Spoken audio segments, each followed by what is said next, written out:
Hello student, बेटे आज हम पढ़ने जा रहे हैं 12th क्लास का बहुत ही बढ़िया chapter, fourth chapter, magnetic effect of current. छोटी सी वीडियो है और ज्यादातर बच्चों को इस चैप्टर में प्रॉब्लम होती है बेटा डायरेक्शंस में। तो मैंने इस वीडियो में सारी डायरेक्शंस के शॉर्टकट दिए हैं, तो आपको मजा आ जाएगा, वीडियो देखते ही मजा आ जाएगा। मतलब आपको इस वीडियो के अलावा कुछ नहीं देखना, राइट बेटा। तो वीडियो लास्ट तक देखें, बिल्कुल एक एक चीज मैंने कवर करी हुई है। इस वीडियो को देखने के बाद आपका कोई भी कंसेप्ट छूटेगा नहीं, ये मेरी गारंटी। तो बेटा इस चैप्टर में हम कंसीडर करेंगे कि मूविंग चार्ज के बारे में। देखो, जैसे आपने पहला चैप्टर पढ़ा है ना इलेक्ट्रोस्टैटिक, उसमें क्या था कि बेटा अगर चार्ज स्टेशनरी है तो स्टेशनरी चार्ज हमें क्या दे देता है, magnetic field. Sorry, stationary charge हमें इलेक्ट्रिक फील्ड दे देता है। तो इस चैप्टर में हम बात करेंगे मूविंग चार्ज के बारे में। तो अगर कहीं चार्ज मूव कर जाता है, अगर चार्ज मूव कर गया तो मूविंग चार्ज इलेक्ट्रिक फील्ड तो करेगा ही करेगा, साथ ही साथ में मैग्नेटिक फील्ड भी प्रोड्यूस कर देता है। मूविंग चार्ज का मतलब बेटा समझ गए आप, अगर चार्ज फ्लो हो गया इसका मतलब उसमें क्या हो गया, हमारा करंट फ्लो हो जाएगा, राइट। तो ये कहता है कि हम सीधे बेसिक फाउंडर पे आ जाते हैं, क्योंकि हमारी शॉर्ट वीडियो है बेटा, ठीक है। तो जैसे आपने देखा 12th क्लास में जो करंट इलेक्ट्रोस्टैटिक चैप्टर में बेसिक कौन सा था, साइंटिस्ट कूलॉम्स। तो यही कहानी यहां पर है। तो बेटा सबसे पहले इसमें एक साइंटिस्ट है Biot Savart's, Biot Savart's law, ठीक है जी। ये क्या कहते हैं, बायो सावर्ट क्या कहते हैं कि अगर भैया आपके पास कोई भी करंट कैरिंग वायर है, समझो ये वायर है हमारे पास, ठीक है जी। तो और इस वायर में करंट फ्लो हो रही है बेटा आई, और हमें इसके किसी पॉइंट पर क्या निकालना है बेटा, मैग्नेटिक फील्ड निकालना है। क्योंकि ये तो हमने देख ही लिया कि करंट फ्लो होगा तो क्या जनरेट होगा, मैग्नेटिक फील्ड। तो ये बायो सावर्ट कहते हैं कि आप पहले इसके अंदर एक छोटा सा सेगमेंट ले लो, डीएल है ना, डीएल। डीएल एक छोटा सा पार्ट है वायर का। अच्छा, इस डीएल की डायरेक्शन क्या होगी, जिधर करंट फ्लो होगी। तो बेटा करंट आपकी यूं फ्लो हो रही है तो इस डीएल की डायरेक्शन भी यही होगी, एरो दिखा दिया मैंने आपको, ठीक है। और यहां से इस पॉइंट पर हमें निकालना है मैग्नेटिक फील्ड। ये एंगल समझो है थीटा। तो बेटा ये जो करंट कैरिंग एलिमेंट है इसको हम बोलते हैं आईडीएल। क्या बोलते हैं, IDL. This is current carrying element. तो इस करंट कैरिंग एलिमेंट से इस पॉइंट पर जो मैग्नेटिक फील्ड आएगा डीबी, है ना, डीबी मतलब स्मॉल मैग्नेटिक फील्ड, डी का मतलब स्मॉल वैल्यू। ये किस किस चीज पर डिपेंड करेगा, आई पर, डीएल पर, साइन थीटा पर, और inversely proportional to r square. I का मतलब करंट जो फ्लो हो रही है, डीएल मतलब इसकी लंबाई पर, थीटा मतलब ये थीटा हमारा, आर मतलब ये। डीएल से पॉइंट को ज्वाइन करने वाली लाइन को आर वेक्टर बोलते हैं। तो डीबी कितना आ गया हमारे पास बेटा, I dl sine theta upon are square. तो डीबी कितना आ गया बेटा, mu not upon 4 pi I dl sine theta upon are square. Mu not upon 4 pi को हम बोलते हैं बेटा प्रोपोर्शनलिटी कांस्टेंट। प्रोपोर्शनलिटी हटा दिया आपने तो mu not upon 4 pi I dl sine theta by are square. यानी अगर हमने किसी वायर पर छोटा सा सेगमेंट लिया, उस छोटे से सेगमेंट से इस पॉइंट पर पी पर जो मैग्नेटिक फील्ड आ रहा है डी बी, डीबी का मतलब है बेटा स्मॉल वैल्यू, डी मतलब small, right. Mu not upon 4 pi I dl sine theta by are square. अब समझो बेटा थीटा क्या चीज है, इसमें एक एक चीज को समझो। थीटा क्या है बेटा, this is angle between dl vector and r vector. Dl vector आपका ये है, आर वेक्टर ये है। डीएल और आर के बीच में जो एंगल बनेगा उसका नाम है थीटा, ठीक है, और आर ये होगा। तो अब इसमें इसका वेक्टर फॉर्म अगर आपसे पूछे, वेक्टर फॉर्म क्या होगा, तो देखो बेटा इसको हम लिख सकते हैं dB equals to mu not upon 4 pi I dl sine theta, और आर से ऊपर नीचे मल्टीप्लाई कर दिया, है ना, ऐसे लिख दिया। तो आपको पता है बेटा ए क्रॉस बी क्या होता है हमारे पास, ए बी साइन थीटा होता है ना, ये आपने पढ़ा हुआ है वेक्टर में। तो यहां पर डीएल आर साइन थीटा है, इसको हमने इस तरह से लिख दिया mu not upon 4 pi I dl cross r upon r cube.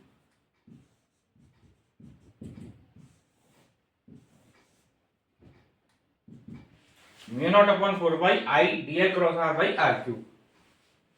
तो यहां से आपने देखा कि जो मैग्नेटिक फील्ड है वो वेक्टर क्वांटिटी है, ठीक है जी। और बेटा इसकी यूनिट क्या होती है, इसकी यूनिट होती है हमारे पास टेस्ला, है ना, टेस्ला यूनिट होती है इसकी। डायरेक्शन क्या होगी इसकी बेटा, डीएल क्रॉस आर। जैसे आपको पता है ए क्रॉस बी, सी वेक्टर है समझो, मान लेते हैं ये वेक्टर हमारा ए है, ये वेक्टर है हमारा बेटा बी, ठीक है। अब अगर हमें ए क्रॉस बी निकालना है तो फिंगर को, राइट हैंड की फिंगर को रखना है ए की तरफ, finger side kept along A vector and these are curve towards B. तो जो थंब होगा हमारे को वो बेटा क्या देगा हमारे को, ए क्रॉस बी। तो यहां पर आप देखो डीएल वेक्टर आपका ये ना, डीएल और आर ही है, तो डीएल क्रॉस आर, तो थंब की डायरेक्शन आ गई अंदर की तरफ, यानी जो मैग्नेटिक फील्ड यहां पर बनेगा उसकी डायरेक्शन होगी अंदर की तरफ, राइट। तो बेटा यहां पर 12th क्लास में जो आपका क्वेश्चन आ सकता है, स्टेट बायो-सावर्ट लॉ, बायो-सावर्ट को स्टेट करो, ठीक है जी, और इसका वेक्टर फॉर्म पूछ सकता है आपसे। तो दो एक एक नंबर के क्वेश्चन आ सकते हैं। तो स्टेट कैसे करोगे, magnetic field due to small segment, यानी स्मॉल सेगमेंट क्या है बेटा, डीएल। इस magnetic field due to small segment is proportional to I, proportional to dl, proportional to sin theta and inversely proportional to r square. ये आपका statement हो गया, finally ये आपने लिख दिया, ये इसका वेक्टर फॉर्म हो गया। और क्या क्वेश्चन बन सकता है बेटा, मैग्नेटिक फील्ड की यूनिट क्या होती है, तो टेस्ला इसकी यूनिट हो गई, ठीक है। डायरेक्शन कैसे निकालेंगे, ए क्रॉस बी से, डीएल को आर की तरफ घुमा दो, थंब हमें क्या देगा, मैग्नेटिक फील्ड की डायरेक्शन दे देगा, राइट। यहां तक क्लियर है। अच्छा बेटा अब इसमें एक चीज आ रही है आपके पास, क्या आ रही है कि म्यू नॉट की जो डायरेक्शन है, सॉरी म्यू नॉट, ये क्या चीज होती है म्यू नॉट, इसको बोलते हैं बेटा मैग्नेटिक परमिएबिलिटी, मैग्नेटिक परमिएबिलिटी। जैसे आपने इलेक्ट्रोस्टैट में पढ़ा हुआ है बेटा, इलेक्ट्रिक फील्ड निकाला आपने 1/4πε0 Q/r²। तो इसमें एप्सिलॉन नॉट क्या है हमारे पास, ये है हमारे पास एप्सिलॉन नॉट इलेक्ट्रिकल परमिटिविटी। इसी तरह से म्यू नॉट क्या चीज है बेटा, magnetic permeability, right, magnetic permeability. ये क्या भला होती है, मैग्नेटिक परमिएबिलिटी का मतलब ability to permit magnetic field lines, यानी कोई भी मटेरियल या जो फ्री स्पेस है कितनी मैग्नेटिक फील्ड लाइन को अलाउ करेगा, उसको बोलते हैं मैग्नेटिक परमिएबिलिटी। क्लियर है बच्चों। तो अगर आपको लिखना है तो लिख सकते हो बेटा।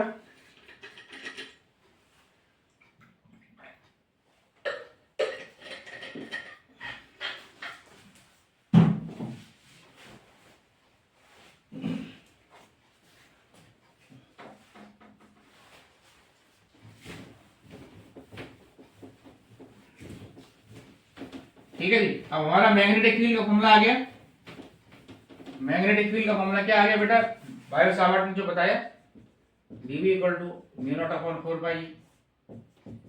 I/dl sin θ/r²। ठीक है जी। अब हम इसकी करते हैं बेटा एप्लीकेशन। जैसे आपने 12th क्लास में बेटा पहले आपने क्या किया था, गॉस लॉ पढ़ा था, याद है, गॉस लॉ की फिर एप्लीकेशन बनाई थी। सेम उसी तरह से मैग्नेटिक फील्ड हमने पढ़ लिया, अब इसकी एप्लीकेशन करते हैं। तो पहली एप्लीकेशन है बेटा magnetic field due to circular coil, है ना, एट इट्स सेंटर, हमें मैग्नेटिक फील्ड निकालना है सर्कुलर कॉइल पर, सर्कुलर कॉइल के सेंटर पे। तो बेटा पहले अपन एक सर्कुलर कॉइल ले लेते हैं, ये सर्कुलर कॉइल हो गई, ठीक है, इसमें सपोज आई करंट हो रही है। अब हमारे को बेटा इस पॉइंट, यानी इसका सेंटर ये सी, इस पॉइंट पर हमें मैग्नेटिक फील्ड निकालना है, राइट। तो भैया जो है बायो-सावर्ट क्या कहता है, बायो-सावर्ट ने तो पूरा कोई फॉर्मूला तो बताया नहीं सर्कुलर कॉइल के लिए, उसने तो ये बताया कि अगर आपका स्मॉल करंट कैरिंग एलिमेंट है, छोटा सा पार्ट है, तो उसकी वजह से आपको फॉर्मूला आपको पता है ना। तो अब हम इसका कैसे निकालेंगे, तो हम बायो-सावर्ट लॉ के हिसाब से उसी को यूज करेंगे।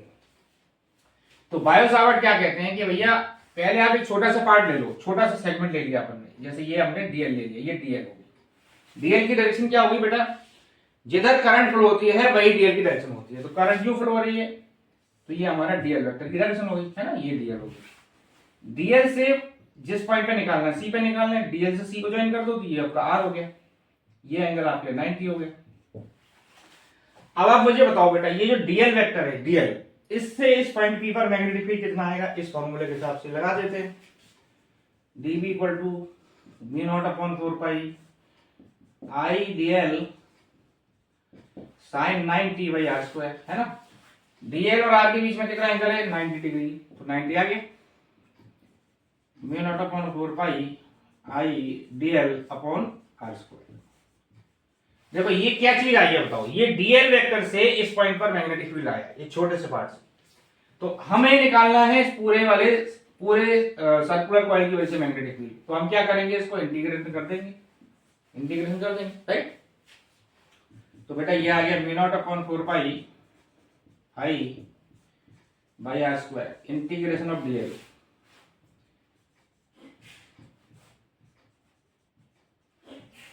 अब देखो डीएल का इंटीग्रेशन करेंगे तो पूरी लंबाई आ जाएगी इसकी। पूरी लंबाई कितनी होगी, 2 पाई आर, ठीक है। तो ये आ गया 2 पाई से 2 पाई कट गई, mu not I by 2 R. ये हमारा मैग्नेटिक फील्ड आ गया सर्कल के सेंटर पे। क्लियर है, ये डेरिवेशन आ सकता है आपको, छोटा सा डेरिवेशन है, magnetic field due to circular coil at its centre, mu not I by 2 R. Clear है। अब मान लेते हैं बेटा इसमें अगर n टर्न्स हो इस कॉइल में, n टर्न्स का मतलब जैसे ये एक कॉइल है, एक टर्न हो गया, फिर एक और दूसरा, फिर तीसरा, फिर चौथा, ऐसे इसमें से n टर्न्स लपेटे हुए हैं। तो अगर n टर्न्स होंगे सॉरी, तो बेटा अगर इसमें n टर्न्स होंगे तो क्या होगा बताओ, n से मल्टीप्लाई कर देंगे, mu not n I by 2 R, है ना, ये आ जाएगा। क्लियर है बेटा। पहले हम थोड़ी थ्योरी कर लेते हैं, फिर लास्ट में थोड़े से क्वेश्चन करेंगे आपको, है ना, वीडियो बने रहो। पहले थ्योरी कर लेते हैं ताकि आपका कंप्लीट हो जाएगा थ्योरी वाला पार्ट।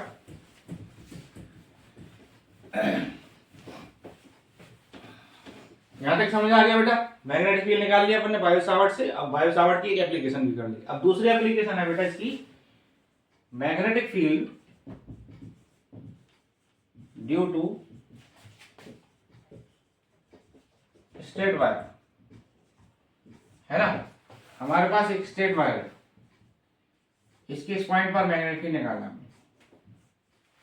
ठीक है। यहां पर तो हम क्या करते हैं, इसके दोनों एंड को ज्वाइन कर देते हैं। ये एंगल आ गया θ1 और ये थीटा। अब देखो बेटा इसका डेरिवेशन अपने सिलेबस में नहीं है, तो डेरिवेशन छोड़ दे रहा हूं मैं इसको। तो ये फॉर्मूला क्या कहता है, v equal to mu not I upon 4 pi are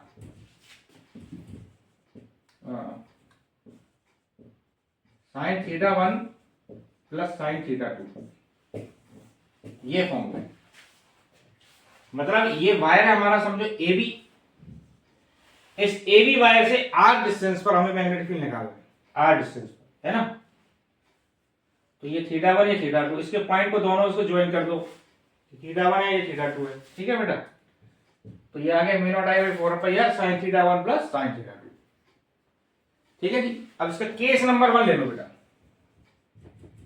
case क्या कहता है कि अगर ये वायर बहुत लंबा हो, वायर क्या हो, बहुत लंबा हो, बहुत इनफाइनाइट लॉन्ग वायर हो, और पॉइंट जो है आपका सेंटर पर हो, है ना, 4 इनफाइनाइट वायर, ध्यान रखना इनफाइनाइट वायर के लिए।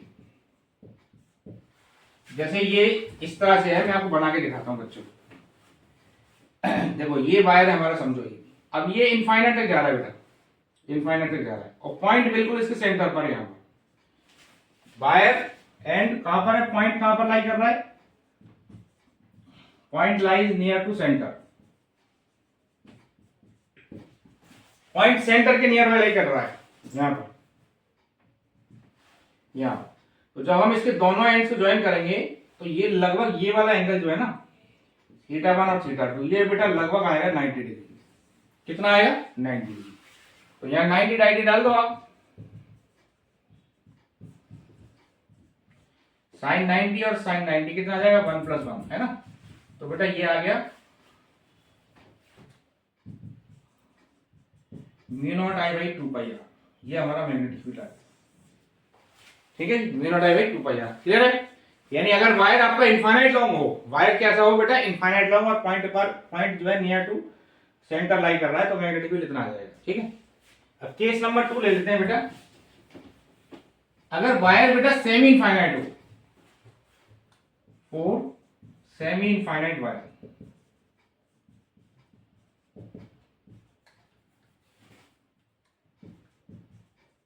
एंड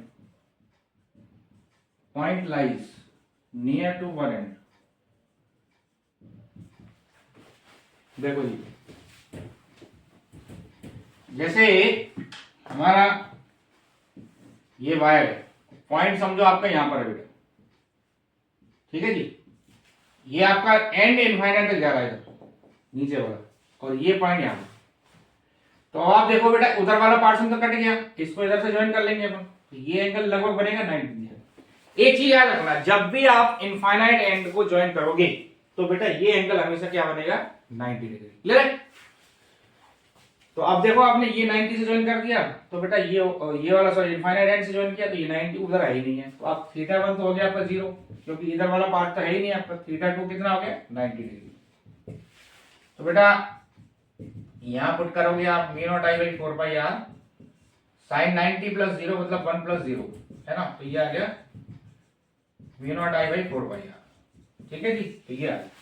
तो अगर वायर आपका सेमी इनफाइनाइट है तो बेटा मैग्नेटिक फील्ड आ जाएगा mu not I by 4 pi R. Clear है यहां तक, समझ में आ गया? चलो, तो अब हम बेटा डायरेक्शन कर लेते हैं, एक तो डायरेक्शन कर लेते हैं। डायरेक्शन क्या कहता है? देखो, मैग्नेटिक फील्ड की जो डायरेक्शन निकालने का जो तरीका है बेटा, उसको बोलते हैं फ्लेमिंग्स लेफ्ट हैंड रूल, है ना, नहीं सॉरी राइट हैंड रूल, है ना। ये क्या कहता है, right hand rule. Magnetic field की डायरेक्शन निकालने के लिए हम क्या करते हैं, राइट हैंड रूल यूज करते हैं। क्या कहता है ये रूल, क्या कहता है कि भैया थंब को रखो अलोंग द करंट, है ना, thumb is kept along the current, तो जो कर्लिंग फिंगर होंगी हमारे पास वो मैग्नेटिक फील्ड को शो करेंगी। जैसे ये पॉइंट पी है, ये पॉइंट क्यू है, तो राइट हैंड रूल क्या कहता है कि भैया थंब जो है, ये थंब इसको रखो करंट के अलोंग, है ना, और बेटा कर्लिंग फिंगर जो होंगी वो मैग्नेटिक फील्ड को शो करेंगी।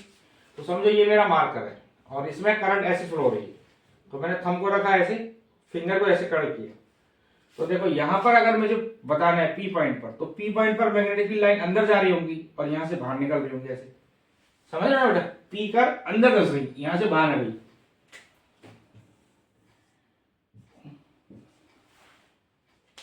पी पर लाइन अंदर घुस गई, क्यू से बाहर आ गई।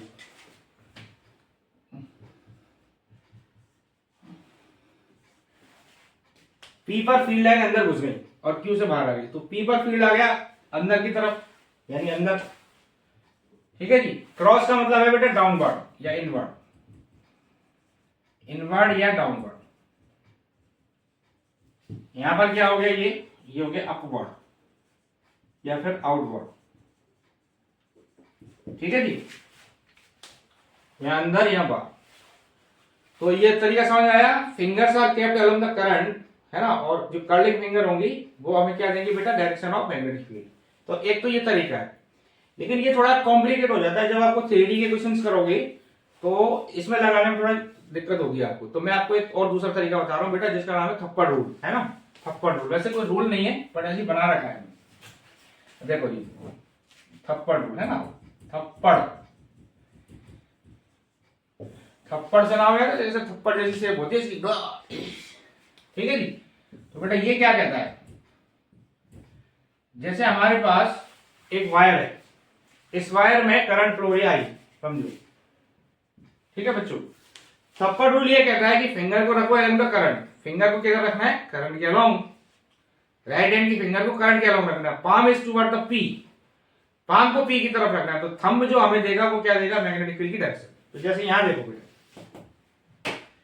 इस लाइन इसमें करंट फ्लो हो रही है, फिंगर को रखो अलोंग द करंट, ऐसे फिंगर हो गई, पॉइंट को रखो पी की तरफ। ठीक है, तो थंब किधर आ गया, अंदर। तो यहां जो फील्ड आ गया हमारे पास, ये हो गया क्रॉस। अगर आप इधर देखते हो बच्चों, ऐसे finger are kept along the current, finger along the current, palm is toward the Q, तो थंब किधर आ रहा है, बाहर की तरफ, तो यहां फील्ड आ गया डॉट। क्लियर हुआ? फिंगर मतलब थप्पड़ रूल में उल्टा है, फिंगर को रखना है along the current, palm is toward the point, जिधर निकालना है, जैसे मुझे पी पर निकालना है तो पी की तरफ रखना है पाम को। ठीक है जी, और ये थंब, ये फिंगर तो होगी करंट के along, palm toward the P, तो थंब किधर जा रहा है, अंदर की तरफ, तो थंब किधर अंदर की तरफ हो गया, तो फील्ड हो गया अंदर। क्लियर हो गया ना बच्चों? तो इसका एक अपन वो कर लेते हैं बेटा, क्वेश्चन थोड़ा आपको क्लियर होगा। देखो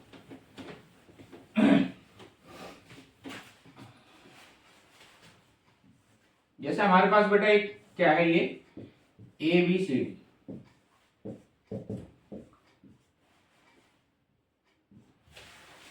एक बेटा इस 4 वायर से मिला के हमने एक स्क्वायर बना लिया, ठीक है। अब हमें बेटा O पर फील्ड निकालना है। तो फील्ड निकालने का तरीका क्या होगा बेटा, O पर फील्ड निकालने के लिए पहले आप ये देखोगे कि कितने करंट कैरिंग एलिमेंट्स आपके पास हैं। तो ये पहला हो गया, ये दूसरा हो गया, ये तीसरा हो गया, ये चौथा हो गया, 1 2 3 4, ठीक है जी। तो बेटा मैग्नेटिक फील्ड किसी भी पॉइंट पर होगा B1 plus B2 plus B3 plus B4, चारों का वेक्टर सम। जैसे आप इलेक्ट्रिक फील्ड निकालते हो सुपरपोजिशन प्रिंसिपल, वही कहानी से। पहला स्टेप है आपके पास magnetic field at O, it is due to the superposition, है ना, vector sum of all 4 vectors, 1 2 3 4। अब चारों से पहले डायरेक्शन निकालो। तो आप देखो बेटा AB वायर है, अभी आपको डायरेक्शन निकाला है, थप्पड़ रूल से निकालना है ना। AB के अलावा अगर हमें फिंगर को रखते हैं, मतलब हम पहले AB की वजह से इस O पर हम निकालना चाह रहे हैं, डायरेक्शन क्या होगी फील्ड की। तो बेटा देखो फिंगर अलोंग द करंट हो गया, पाम आपका ऊपर की तरफ हो गया O की तरफ, तो थंब आ गया बाहर की तरफ, यहां देखो, ठीक है। Finger along the current, palm toward O, thumb बाहर आ गया। इसी तरह यहां पर, इस तरह यहां पर, तो चारों से फील्ड की डायरेक्शन बाहर की तरफ आ रही है। तो बेटा ये आ जाएगा, अब चारों से सेम होगी, है ना, क्योंकि जितना 1 से होगा उतना ही 2 से होगा, क्योंकि सब सिमेट्रिकल है।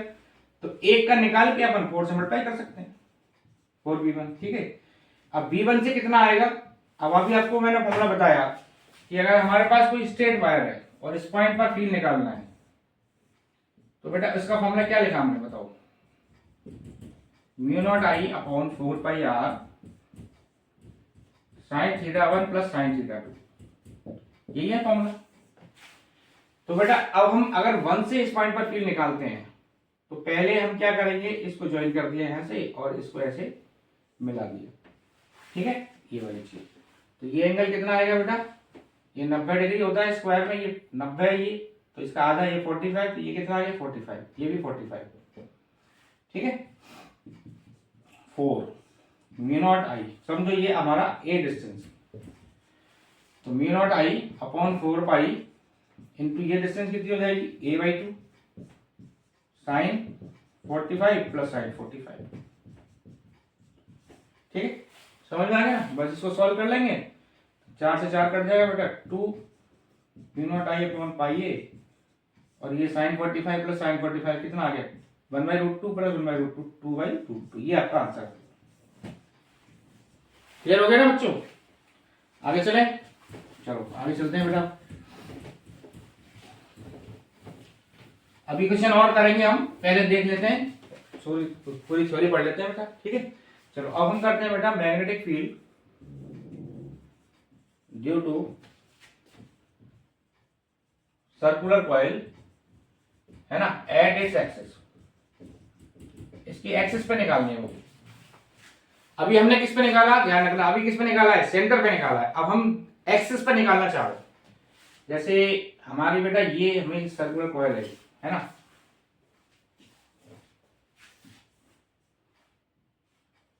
YZ,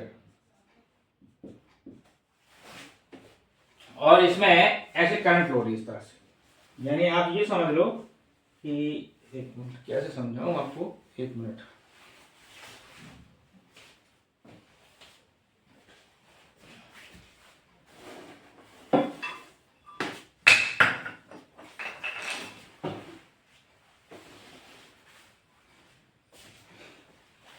और तो कुछ मिला नहीं, इसी से समझ लो कि ये कॉइल है बेटा, ऐसा रखिए, है ना, YZ पे, ये Y है और ये Z देखो यूं है, क्योंकि ये फिगर 3D का बेटा, Y मेरा यूं है और Z मेरा यूं है, YZ प्लेन में मेरी कॉइल ऐसे रखी हुई है इस तरह से, और इसमें करंट ऐसे फ्लो हो रही है बेटा, इस तरह से क्लॉकवाइज, है ना, करंट ये फ्लो हो रही है, ऐसे करंट फ्लो हो रही है। अब मुझे इसकी इस पॉइंट P पर मैग्नेटिक फील्ड निकालना है, यहाँ, तो बायो-सावर्ट के अकॉर्डिंग क्या करना पड़ता है बेटा, बायो-सावर्ट सबसे पहले क्या कहते हैं कि भैया पहले आप एक करंट कैरिंग एलिमेंट ले लो, ले लेते हैं, है ना, यहाँ पर एक अपन ने डीएल वेक्टर ले लिया। अब डीएल को जब हम पी से ज्वाइन कर देंगे तो ये हमारा हो जाएगा आर वेक्टर, है ना, इसको समझो बेटा ए मान लेते हैं और ये एक्स है, तो ये कितना आ गया √a² + x²। मतलब हमें क्या दिया हुआ है कि हमारे पास एक कॉइल है, सर्कुलर कॉइल, उससे सेंटर से हमें x दूरी पर क्या निकालना है बेटा, मैग्नेटिक फील्ड, राइट। ये मैग्नेटिक फील्ड निकालना है। तो पहले हमने डीएल वेक्टर ले लिया, डीएल, ठीक है जी, डीएल वेक्टर ले लिया, ये डीएल। अब डीएल में और आर में कितना एंगल होता है, ये डीएल है, देखो डीएल जो है हमारा वाईजेड प्लेन में है और ये है, तो ये एंगल कितना आ गया, 90 डिग्री, ठीक है, ये डीएल 90 डिग्री आ गया। मैग्नेटिक फील्ड निकाला अपन ने, μ0 I dl sin theta upon r² upon 4πr², ये फॉर्मूला है ना। अब एक मुझे बताओ थीटा क्या है इसके अंदर बेटा, theta is the angle between DL and R, DL और आर के बीच का एंगल है। अब वो आप मुझे बताओ डीएल मतलब ये आर है हमारा, डीएल वेक्टर आपका ये है और आर ये है। देखो दोबारा समझे, ये हमारी कॉइल है बेटा, दिखाई दे रही है आपको, ये कॉइल है, ठीक है, यहां पर आपको नहीं निकालना है। तो डीएल वेक्टर आपका यूं है इस तरफ, ये वाली चीज, और आर यूं है। तो डीएल तो है आपका वाईजेड प्लेन में है ना, और ये है आपका यहाँ पर एक्स एक्सिस पर है। तो ये एंगल कितना आ गया आपके पास, 90 डिग्री। समझ रहे मेरी बात को। यहाँ पर फॉर्मूला आएगा बेटा μ0 I dl sin 90 upon 4πr²। यहाँ तक समझ में आ गया। अब अगर हमें बेटा इस डीएल वेक्टर से है ना, इस पॉइंट पर मैग्नेटिक फील्ड की डायरेक्शन निकालनी है, तो डायरेक्शन कैसे निकालते हैं, अभी आपको बताया मैंने। फिंगर को कर्ल करो, है ना, अलोंग द करंट, फिंगर आपकी इस तरह जा रही है अलोंग द करंट। देखो सर्कुलर कॉइल में, सुनो दोबारा समझाता हूँ, किसी भी सर्कुलर कॉइल में बेटा करंट की डायरेक्शन, उसकी मैग्नेटिक फील्ड की डायरेक्शन निकालनी है। कैसे निकालते हो आप, जैसे ये हमारी सर्कुलर कॉइल है, इसमें हमें मैग्नेटिक फील्ड की डायरेक्शन निकालनी है, तो फिंगर को अलोंग द करंट कर्ल कर देते हैं, जिधर करंट फ्लो हो रही है उस तरफ आप अपनी फिंगर को कर्ल करो, तो जो थंब होगा बेटा, थंब जो होगा वो हमें क्या देगा, मैग्नेटिक फील्ड की डायरेक्शन देगा। अब आप यहां देखो कि ये हमारी कॉइल इस तरह से है, करंट इसमें ऐसे फ्लो हो रही है, हमारा डीएल वेक्टर ये रहा, ठीक है, ये डीएल वेक्टर है, और हमें इस पॉइंट पर मैग्नेटिक फील्ड की डायरेक्शन निकालनी है। तो फिंगर को कर्ल करेंगे तो थंब किधर होगा, ऐसे, है ना। तो ये मैग्नेटिक फील्ड की डायरेक्शन आई बेटा इस तरफ, ये हमारा डीबी की डायरेक्शन आई। देखो यहां पर दोबारा समझाता हूं आपको, डीबी जो है ना, डीबी है बेटा, फॉर्मूला क्या लिखा हमने वेक्टर फॉर्म में, μ0 upon 4πI dl cross r upon 4πr²। एक चीज आप मुझे बताओ, जो हम क्रॉस प्रोडक्ट करते हैं, क्रॉस प्रोडक्ट में ये जो थर्ड वेक्टर है, यानी जैसे हमारा c = a क्रॉस b,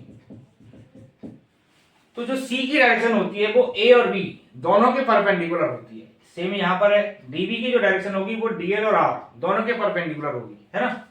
तो dl आपका ये रहा और r आपका ये रहा, तो db जो है इन दोनों के परपेंडिकुलर, यानी इस तरफ, जैसे फिंगर आपने कर्ल किया तो db की डायरेक्शन ये है, r के परपेंडिकुलर आएगी, मतलब r की डायरेक्शन ये है तो इसके परपेंडिकुलर दिस वन, यानी ये एंगल कितना हुआ, 90 डिग्री।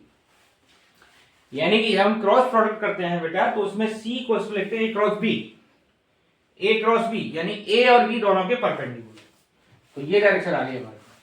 तो मान लेते हैं बेटा ये एंगल समझो है हमारा फाई, या इधर से मान लेते हैं, है ना, ये मान लेते हैं फाई। इसी तरह अगर आपने यहां से लिया एक चीज, तो यहां पर देखेंगे तो डीबी की डायरेक्शन इधर आ जाएगी, ठीक है जी, ये मान लेते हैं फाई। यहां तक समझ आया आपको। तो अब आप मुझे बताओ, इस पॉइंट पर अगर मैं इसकी कंपोनेंट बनाता हूं तो बेटा ये हो गया डीबी कॉस फाई, इधर क्या आ गया, ये भी डीबी कॉस फाई, इधर क्या आ गया, डीबी साइन फाई, यानी ये वाले कंपोनेंट कैंसिल हो जाएंगे, डीबी कॉस फाई केवल इन्हीं की वाली कंपोनेंट से फील्ड आएगा। तो जो नेट फील्ड आएगा that is integration of DB cos phi. भाई ये वाले कंपोनेंट कैंसिल हो जाएंगे, DB cos phi, sorry DB sine phi वाले कंपोनेंट से हमारे पास मैग्नेटिक फील्ड आ रहा है। यहां तक समझ आ गया बच्चों। अब डी बाई डीबी की डायरेक्शन क्या होगी,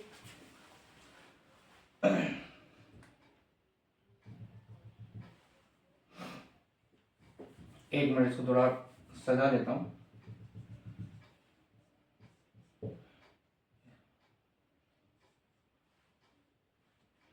फाई हम यहाँ से मान लेते हैं क्योंकि थोड़ा कैलकुलेशन करने में आसान होगा। समझो फाई यहाँ से ले लेते हैं, है ना, क्या फर्क पड़ रहा है।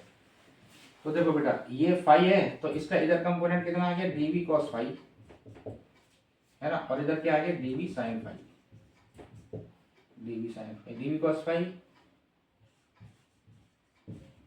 और इधर डीवी साइन फाई। मतलब फाई मैंने वर्टिकल से ले लिया, कहीं से भी ले सकते हैं, थोड़ा कैलकुलेशन में आसान होता है, आसानी हो जाएगी। तो बेटा इसमें वर्टिकल कंपोनेंट कैंसिल हो गए, नेट हमारा हॉरिजॉन्टल डीवी साइन फाई से आ जाएगा। अब डीवी की वैल्यू कितनी है बेटा, डीवी की वैल्यू यदि mu not I D L upon 4 pi are square into sine phi, ठीक है, ये नेट मैग्नेटिक फील्ड आ गया। तो देखो इसमें mu not 4 pi are square ये सब कांस्टेंट है, साइन फाई भी कांस्टेंट है, तो इसको बाहर निकाल लेता हूं मैं, mu not I sine phi upon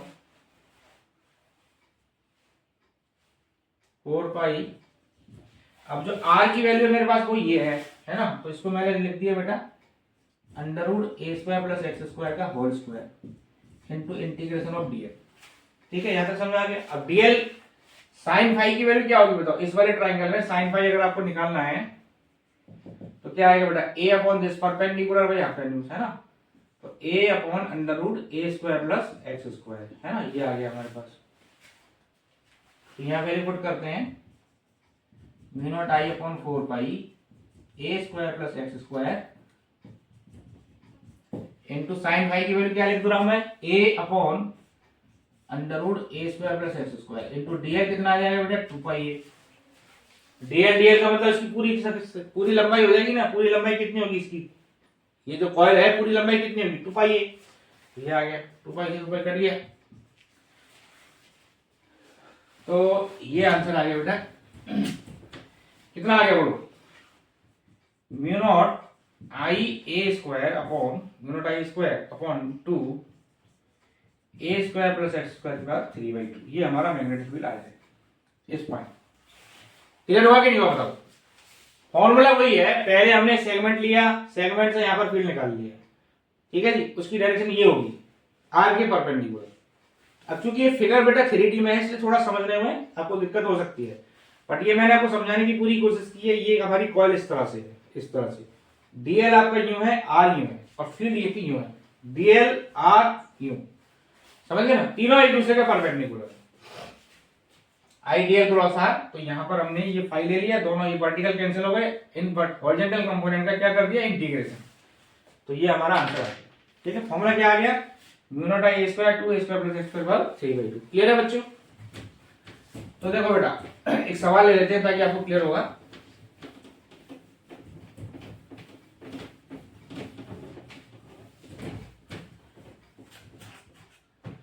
circular coil के सेंटर पे जो हमारा फील्ड है वो है कितना mu naught I by 2a, अगर इसकी रेडियस a है तो, और अगर ये सर्कुलर कॉइल है इसकी रेडियस बेटा a है और हमें x डिस्टेंस पर निकालना है, यहाँ कितना फॉर्मूला आ रहा है mu not I a square upon 2 a square plus x square की पावर 3/2। ठीक है, दोनों में डिफरेंस देख लो आप क्या है।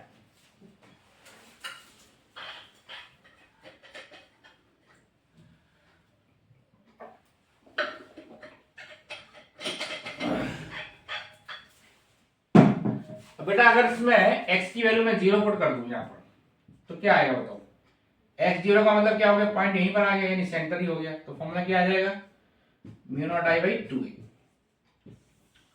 अगर मैं इसमें बेटा x equal to infinite put कर दूं, इंफिनिटी, तो ये टर्म तो a स्क्वायर प्लस इंफिनिटी का स्क्वायर इनफाइनाइट हो गया, 1 बाई इनफाइनाइट 0 हो गया, तो मैग्नेटिक फील्ड आ गया 0। तो अगर आपसे पूछा है ग्राफ खींचो भाई, इसका ग्राफ क्या आएगा, तो देखा बेटा x इक्वल टू 0, v और x में ग्राफ खींचना चाह रहे हैं, x इक्वल टू 0 पर मैग्नेटिक फील्ड है मैक्सिमम। जैसे जैसे आप x बढ़ाओगे तो ये घटेगा, तो यहां पर मैक्सिमम, फिर ये इस तरह से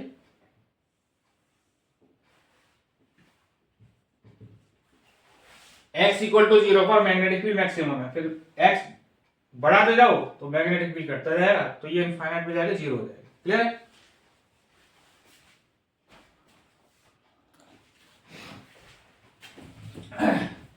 चलो बेटा अब हम बात करते हैं एम्पियर सर्किटल लॉ, ये क्या कहते हैं। अब हम बात करेंगे एम्पियर सर्किटल लॉ, ठीक है जी। एम्पियर क्या कहते हैं, देखो आपने इलेक्ट्रोस्टैटिक में पढ़ा होगा बेटा कि जो हमने कूलम लॉ, कूलम से हमने इलेक्ट्रिक फील्ड निकाला था और उसी चीज को हमने गॉस थ्योरम से भी निकाला है ना। तो गॉस थ्योरम से जो इलेक्ट्रिक फील्ड हमने निकाला है और कूलम से निकाला है, फर्क क्या दोनों में कि भाई गॉस जो है वो चीजों को आसान कर देता है। तो सेम कहानी यहां पर है, बायो सावर्ट से भी हम मैग्नेटिक फील्ड निकालते हैं, लेकिन उसमें हम पहले सेगमेंट लेंगे फिर उसका इंटीग्रेशन करेंगे, टाइम लग जाएगा।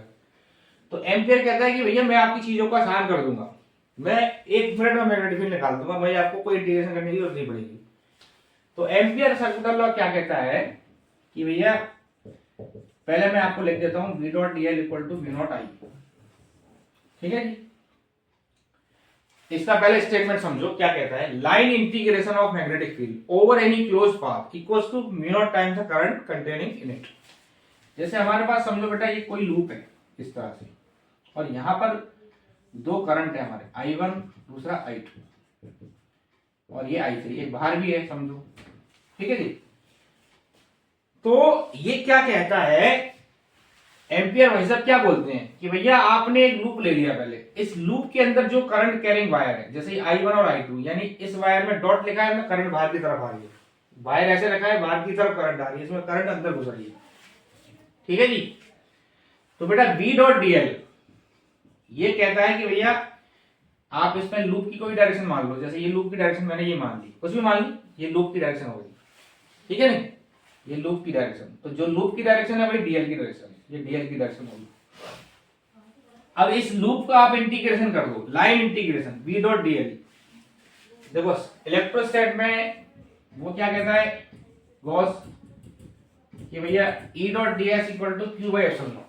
यहां क्या लिखना है आपको, v dot dl line integration करना है, लाइन इंटीग्रेशन करना है, that is q by epsilon not, sorry v dot dl equals to mu not into i।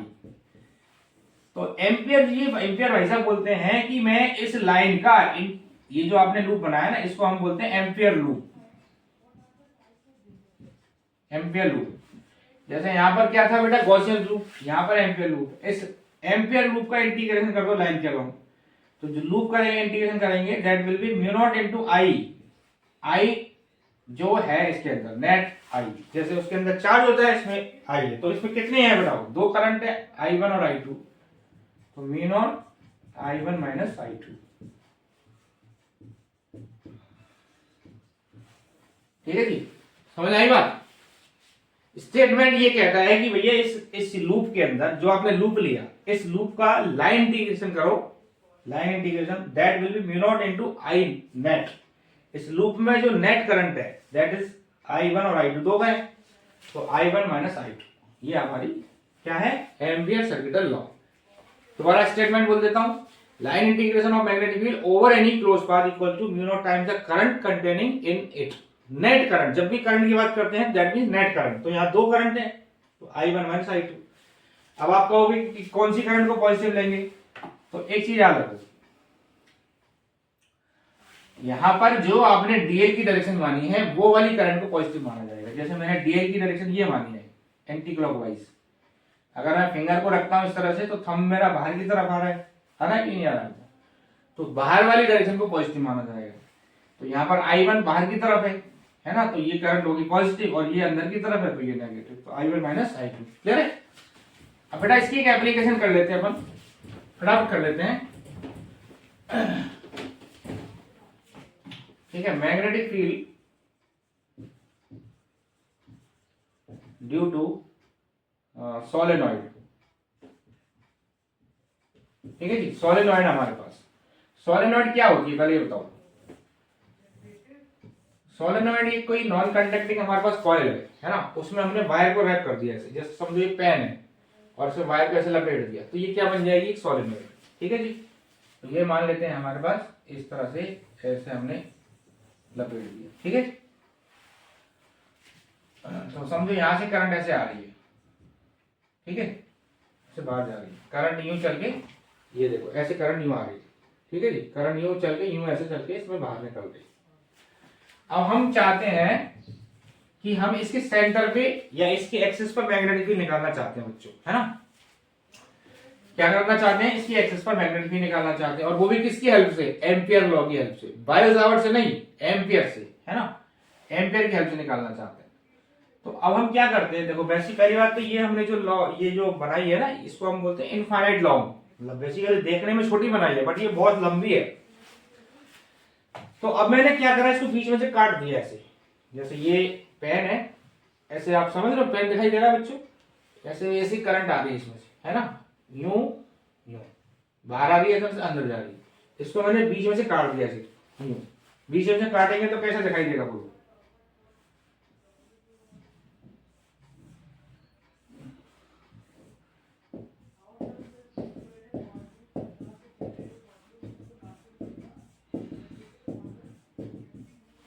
देखो यहां से करंट बाहर निकल रही है, बाहर निकल रही है, फिर अंदर घुस रही है। तो अगर मैं यहां से करंट बाहर निकल रही है, इसको डॉट से शो करूंगा, है ना, डॉट, फिर यहां से क्रॉस, अंदर घुस रही है, तो डॉट क्रॉस क्रॉस डॉट, ठीक है ठीक, अंदर। तो अब आप मुझे बताओ, एक तरह से कॉइल ही है ये, कॉइल में अगर करंट बाहर निकल रही है, अंदर घुस रही है, तो फील्ड की डायरेक्शन कैसे आएगी बताओ। जैसे देखो ये कॉइल है समझो, इसमें करंट बाहर निकल रही है, अंदर घुस रही है, बाहर निकल रही है, अंदर घुस रही है, फील्ड ऐसे आ रही नहीं आती, इस तरह से आ रही, थंब के अलाउ। तो फील्ड मेरी यूं है, ये मेरी फील्ड है। अब मुझे इसके एक्सिस पे निकालना है मैग्नेटिक फील्ड। तो पहले मैं क्या करता हूं, इसमें एक एम्पियर लूप बना लेता हूं। जैसे ये लूप बना लिया, ए बी सी डी, क्या बना लिया बेटा, एक एम्पियर लूप। अब एम्पियर लूप क्या कहता है, एम्पियर क्या कहते हैं, B dot d equal to mu not I, ये फॉर्मूला हमारे पास। तो यहां लिखेंगे बेटा बी डॉट डी एल पैसे ए बी के अलाउ, फिर B dot D l equal to B to C, है ना, बी से सी।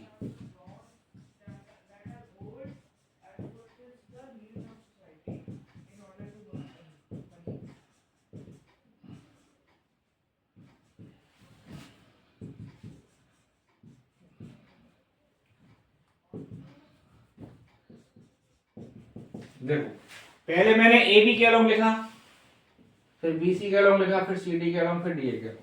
बी डॉट डी एल फिर ए से बी से सी से डी से, ए से बी से सी से डी से, ठीक है जी। तो आप मुझे बताओ बेटा, बी से सी में अगर हम बात करेंगे तो मैग्नेटिक फील्ड आपका यूं है, डीएल आपका यूं है, तो इसमें एंगल 90 डिग्री आ जाएगा, B D L cos theta, A dot B क्या होता है, ए बी कॉस थीटा, तो ये B D L cos theta की टर्म 0 हो जाएगी, ठीक है। इसी तरह डी से ए में, डी से ए सॉरी डी से ए, हाँ ये वाली टर्म भी 0 हो जाएगी क्योंकि इसमें भी एंगल 90 डिग्री हो गया। अब सी से डी में जो है अगर आप करेंगे तो सी से डी में तो फील्ड है नहीं यहाँ पर, है ना, डीएल तो है लेकिन बी है नहीं, तो इसको भी हम क्या कर देंगे 0। अब आप मुझे बताओ बेटा, ए से बी जो है, ए से बी, इसमें मैग्नेटिक फील्ड आपका इधर ही है और डीएल भी इधर ही है, ये डीएल की डायरेक्शन है, इसको एल मान लेते हैं, है ना। तो बी डीएल cos 0 हो जाएगा, cos 0 हो गया 1, और डीएल का मतलब इंटीग्रेशन करेंगे तो एल हो जाएगा, तो ये हो गया B L equal to mu not. अब इसमें जैसे ये टर्न्स है, इसमें मान लेते हैं ऐसे, आपने देखा इस तरह से लपेटे हुए हैं, वायर ऐसे रेप करा हुआ है ना बेटा, तो इसमें मान लेते हैं एन टर्न्स आ रहे हैं इसके अंदर, तो यहां हमने लिखा N I, mu naught N I का मतलब इतने वाले लूप के अंदर एन टर्न्स हैं, देखो 1 2 3 इस तरह से n turns, mu naught N I. तो बेटा बी कितना आ गया, mu naught N I l into I, तो ये आ जाएगा बेटा mu naught N I. Clear हुआ। ये स्मॉल एन को बोलते हैं बेटा number of turns per unit length, n by l, है ना, स्मॉल एन को number of turns per unit length, ठीक है जी। तो ये मैग्नेटिक फील्ड आ गया, क्लियर है यहां तक। पहले मैंने आपको बताया बेटा थ्योरी पहले हम कंप्लीट कर लेते हैं ताकि फिर आपको ये नहीं लगेगा वीडियो लंबी हो गई, छोटी वीडियो बना रहे हैं, पहले थ्योरी कंप्लीट कर लेते हैं। अब हम लिखेंगे बेटा magnetic field due to wire, है ना। पहले हम सीधा सॉलिड वायर कर लेते हैं, सॉलिड वायर, जैसे एक वायर है हमारे पास, वो अंदर से करंट उसमें भरी, अंदर से निकल रही है, ठीक है बच्चों, ऐसे वायर को थोड़ा सा मैंने बड़ा करके दिखा दिया। अब इस पूरी में से करंट जा रही है, ऐसे आई, ऐसे ऐसे आई करंट पूरी इसमें से जा रही है, समझो अब हमें बेटा यहाँ पर किसी पॉइंट पर मैग्नेटिक फील्ड निकालना है r दूरी पर, ठीक है, r दूरी पर मैग्नेटिक फील्ड निकालना है।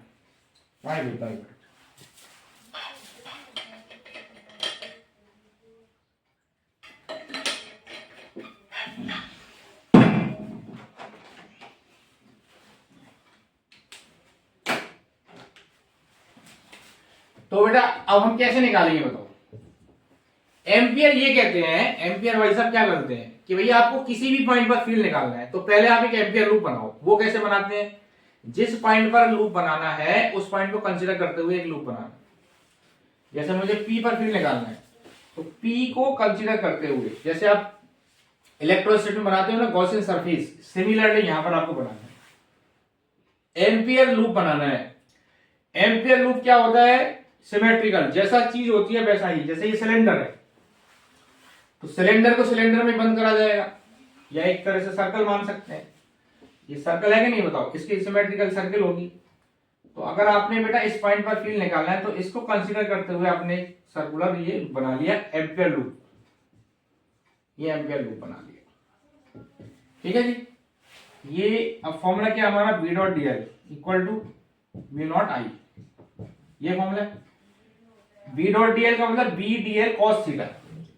अब मान लेते हैं बेटा ये हमारी डीएल की डायरेक्शन है, ठीक है जी, ये डीएल की डायरेक्शन है, डीएल की डायरेक्शन ये हो गई, ये वाली चीज।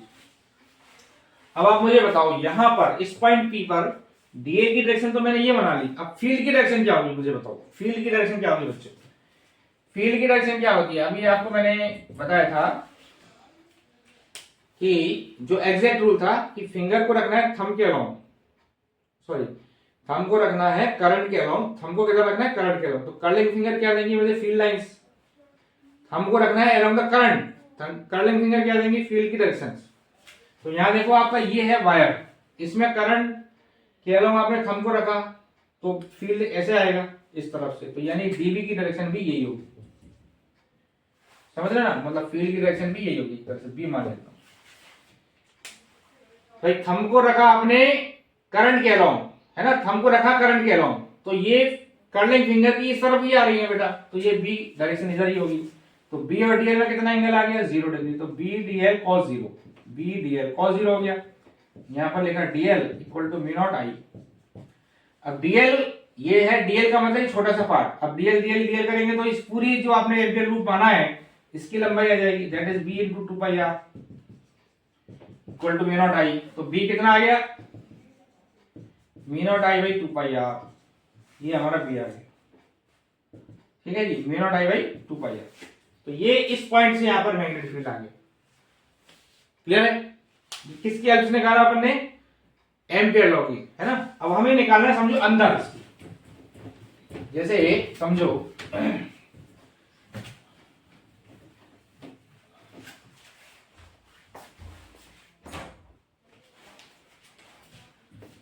देखो बेटा ये हमारा क्या था,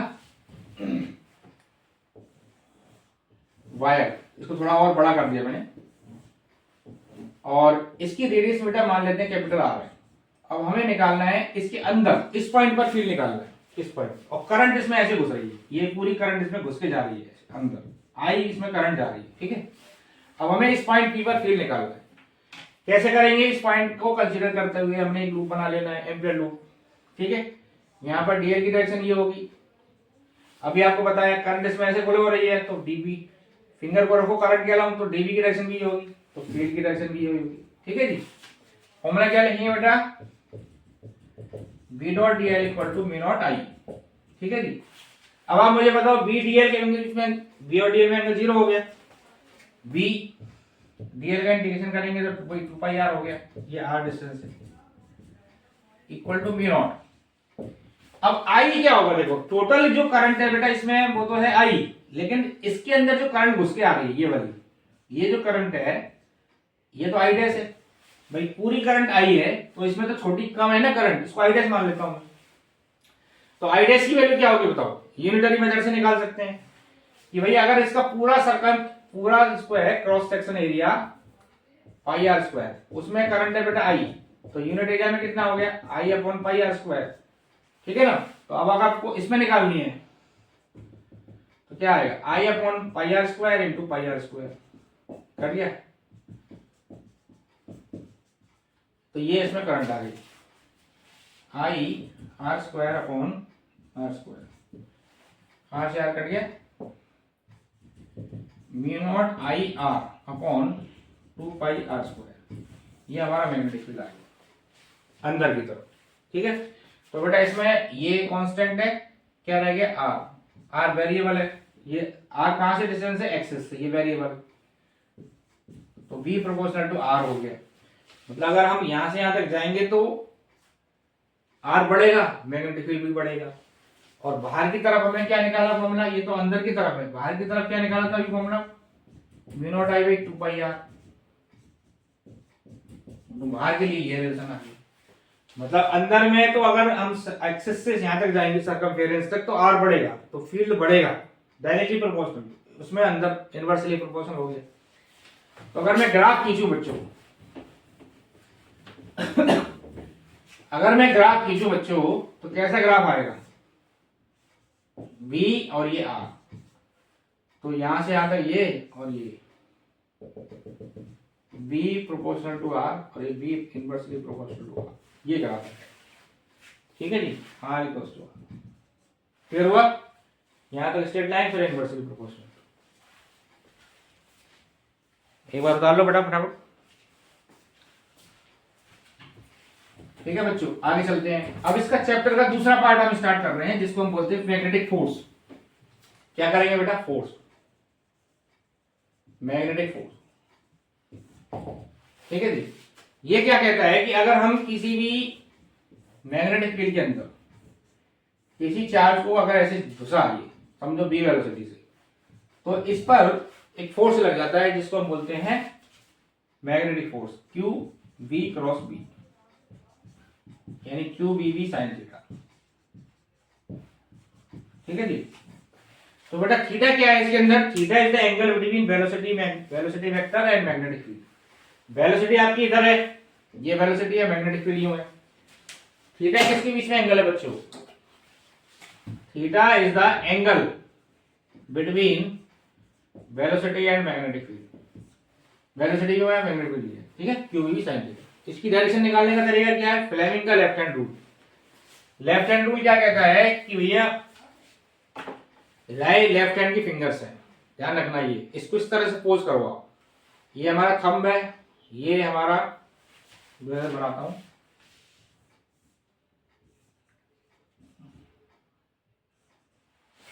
देखो ये है बेटा थंब, है ना, इसको ये थंब क्या शो करेगा, फोर्स, ये मैग्नेटिक फील्ड और ये करंट। ये कौन सी फिंगर है बेटा, एरो फिंगर, ये हमारी एरो फिंगर है, और ये क्या है, हमारी middle finger.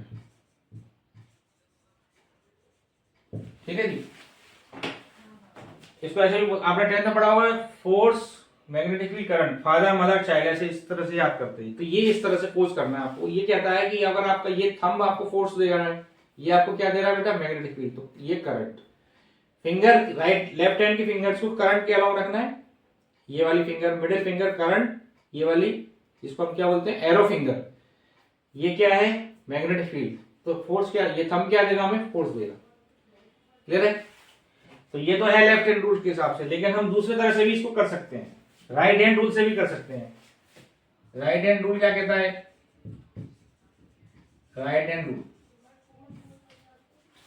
Right hand rule क्या कहता है बेटा कि अगर हमने फॉर्मूला क्या हमारे पास, Q into B cross B. Right hand rule ये कहता है कि राइट हैंड की फिंगर को वेलोसिटी के अलोंग रखना है, fingers are kept along velocity, right hand की fingers are kept along velocity and these are curl toward magnetic field. इन फिंगर को मैग्नेटिक फील्ड की तरफ कर्ल कर दो तो हमें क्या दे देगा, थंब क्या देगा, हमें फोर्स। यानी जैसे समझो कि ये है, ठीक है, यहां एक चार्ज पार्टिकल घुसा बी वेलोसिटी से, अब मुझे इस चार्ज पार्टिकल पर बेटा फोर्स की डायरेक्शन निकालनी है, और मैं निकालना चाहता हूं इसको राइट हैंड रूल से।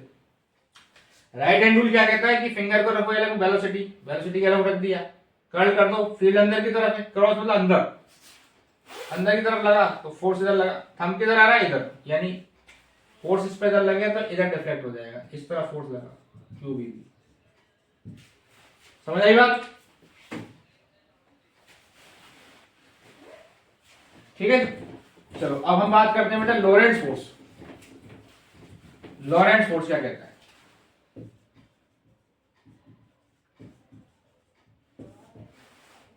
लॉरेंट्ज फोर्स कहता है कि अगर कोई चार्ज पार्टिकल इलेक्ट्रिक फील्ड और मैग्नेटिक फील्ड के अंदर घुसता है, मतलब दोनों फील्ड प्रेजेंस है, तो जो उस पर नेट फोर्स लगेगा दैट इज इलेक्ट्रिक फोर्स का प्लस मैग्नेटिक फोर्स का vector sum, QE plus Q into V cross B, इनका वेक्टर सम।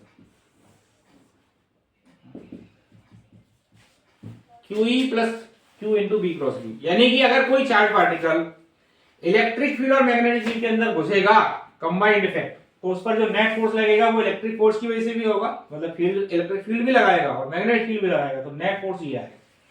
इसको हम क्या बोलते हैं? लॉरेंट्ज फोर्स। क्लियर है बच्चों? चलो आगे चलते हैं, पहले थ्योरी कवर कर लो फटाफट, बोर मत होना, थोड़ी सी और है, पानी पी लेता बीच बीच में।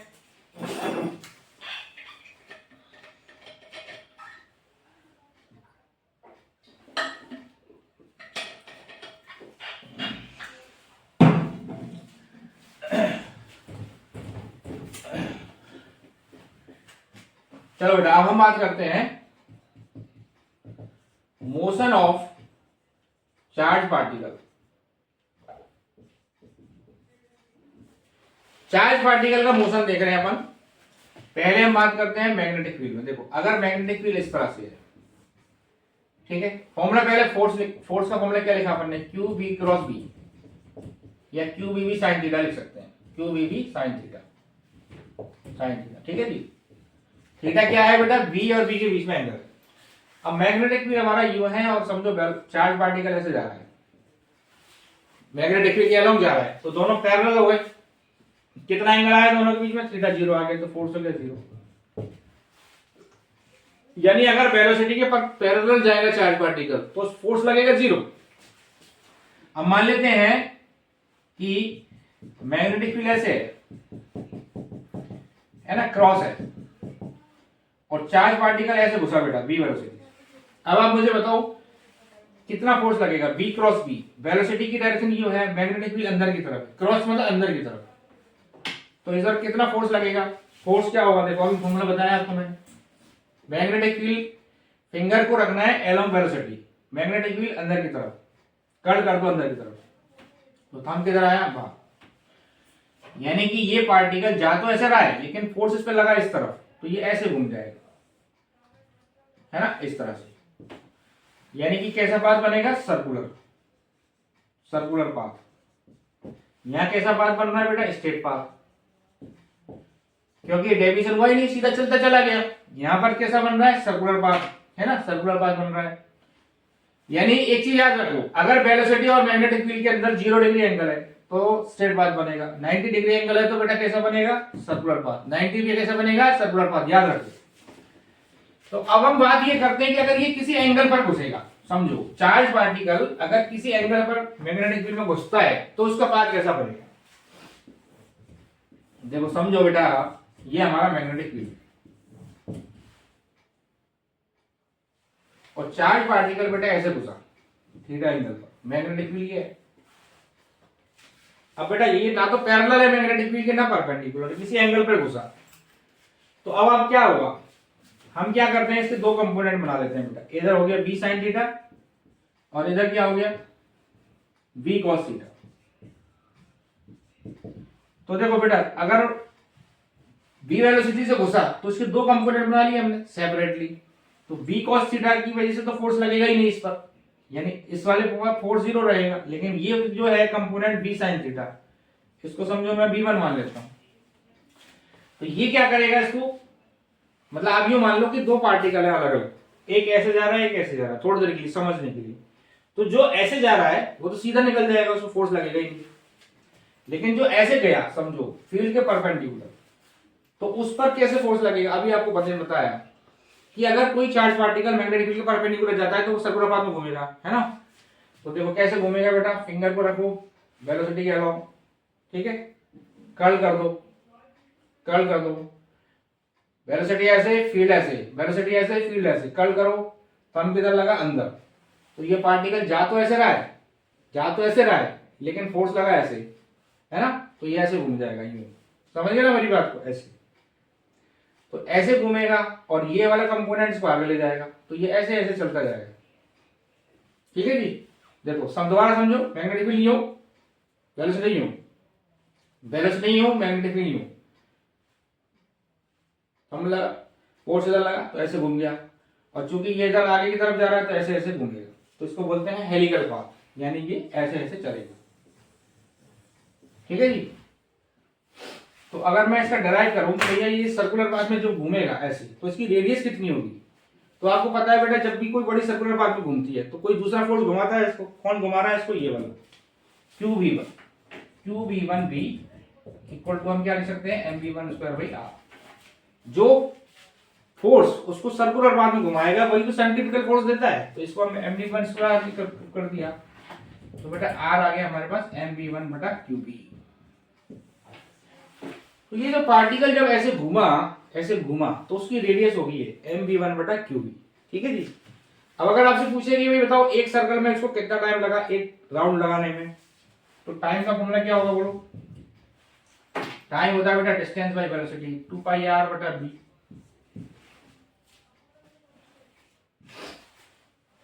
एक राउंड लगाने में 2πr घुमा v वेलोसिटी से, 2πr/v, 2πr की वैल्यू क्या है,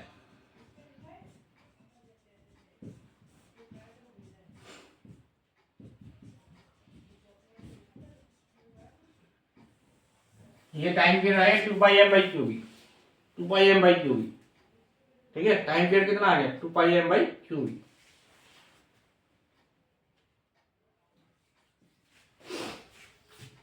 यानी एक राउंड लगाने में उसको टाइम लगेगा 2πm/qv, ठीक है जी। फ्रीक्वेंसी क्या होगी इसकी, इसको उल्टा कर दो, qv/2πm, ठीक है, ये फ्रीक्वेंसी होगी। फ्रीक्वेंसी क्या होती है, एक सेकंड में कितनी बार घूमा, यहां तक क्लियर हो गया। तो अभी आपने क्या सीखा बेटा कि अगर पार्टिकल अगर मैग्नेटिक फील्ड के अलाउंग जाएगा तब तो उसका पाथ कैसा बनेगा, स्ट्रेट, और अगर परपेंडिकुलर जाएगा तो कैसे बनेगा, सर्कुलर। अब इसमें क्या होगा, ये पाथ कैसा होगा, इसमें एक कंपोनेंट तो उसको सीधा ले जा रहा है, दूसरा ले जा रहा है उसको घुमा रहा है परपेंडिकुलर, तो ये ऐसे चल रहा है, यानी कैसा पाथ बना बताओ उसका बेटा, हेलिकल। कैसा पाथ बना इसका, हेलिकल। तो क्या सीखा आपने, अगर कोई भी पार्टिकल मैग्नेटिक फील्ड के अंदर किसी एंगल पर जा जाए तो उसका कैसा पाथ बनेगा बेटा, हेलिकल। क्लियर हो गया।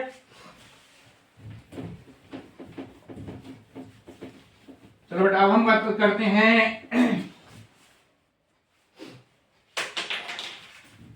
Force on current carrying wire. अगर हमारे पास कोई मैग्नेटिक फील्ड के अंदर बेटा समझो ये कोई वायर है, ठीक है जी, और ये मैग्नेटिक फील्ड है, समझ गए बच्चों, और इसमें समझो ऐसे करंट फ्लो हो रही है, तो आप मुझे बताना है बेटा इसकी कि इस वायर पर फोर्स कितना लगेगा। अगर हम किसी करंट कैरिंग वायर को मैग्नेटिक फील्ड में रख देते हैं तो उस पर कितना फोर्स लगेगा, तो ये हमें निकालना है इसमें, ठीक है जी। किसी भी करंट कैरिंग वायर को आपने किस में रख दिया बेटा, इसके अंदर रख दिया, ठीक है। तो फॉर्मूला क्या होता है, एक बात तो आप मुझे बताओ, QVV sin थीटा, ये फॉर्मूला हमारे पास, ये किस चीज का फॉर्मूला बताओ, QVV sin थीटा, ये किस चीज का फॉर्मूला है। अगर कोई चार्ज पार्टिकल किसी मैग्नेटिक फील्ड में रखा होता है तो उस पर इतना फोर्स लगता है ना बच्चों, अभी पढ़ा हमने। अब आप मुझे बताओ इसमें कितना फोर्स लगेगा, गैस करके बताओ क्या आएगा, बताओ बोलो बोलो बोलो जल्दी बोलो।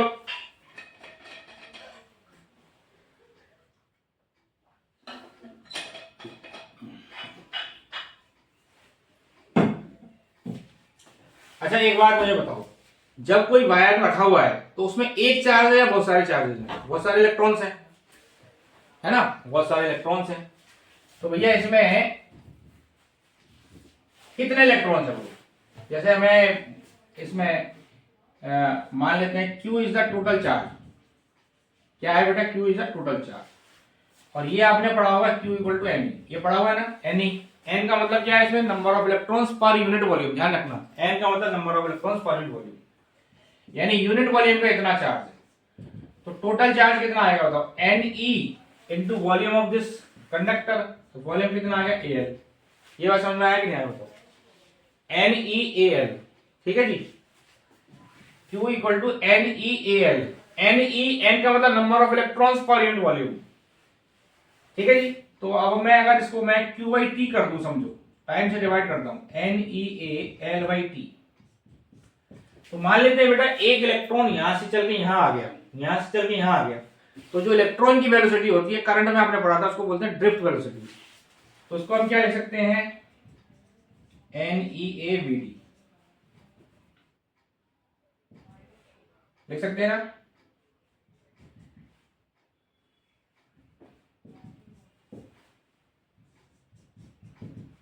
ऐसे लिख सकते हैं NeAVD, है ना?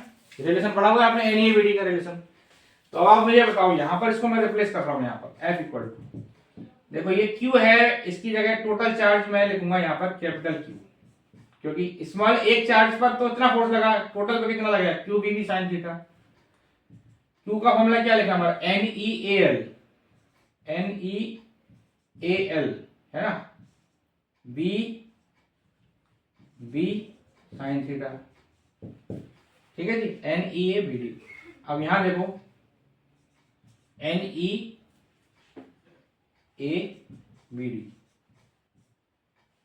LV sin theta. NeABD की जगह क्या लिख सकता हूं मैं? I लिख सकता हूं यहां पर, तो ये हो गया ILV sin थीटा।